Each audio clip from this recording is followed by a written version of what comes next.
The ninth thing is to lower barriers to adoption. Here are the cases where you've created the world's greatest mousetrap, the nuclear-powered mousetrap. You kill mice better than anybody in the history of mankind. Mouse goes in there, there's a little explosion, little mushroom cloud, the mouse is gone. Okay? You murder mice really well. You got the design from Lawrence Livermore, or you stole it from Los Alamos. I don't know how you got it. Somehow, you really murder mice well. So here's the barriers to adoption. First of all, your mousetrap is nuclear-powered.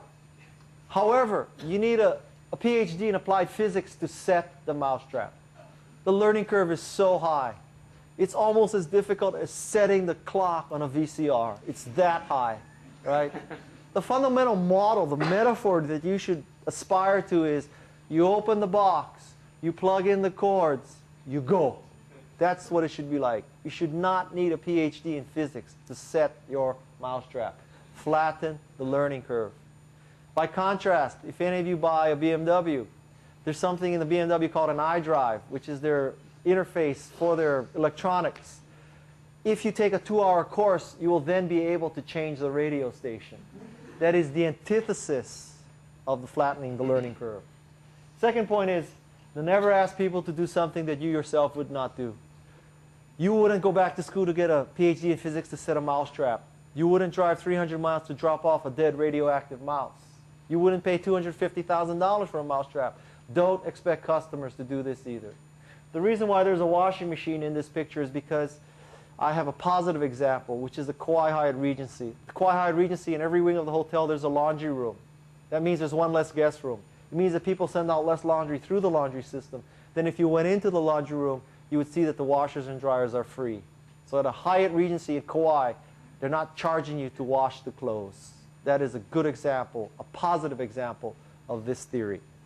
The third point is you need to recruit evangelists. At the start of a company, you need to recruit evangelists. They're not stockholders, they're not employees. They see your product or service as a way to make the world a better place. There's no more higher leverage than recruiting evangelists.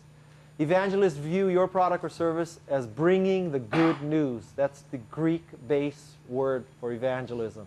Bringing the good news. It means that you had to have thought differently, that you jumped curves, that you're not just better, faster, cheaper. You're fundamentally different. That's what evangelists do. They evangelize and proselytize things that are fundamentally different and better. Having seen the example of TiVo recruit evangelists, and Harley Davidson have evangelists, and Apple have evangelists, and Netflix have evangelists.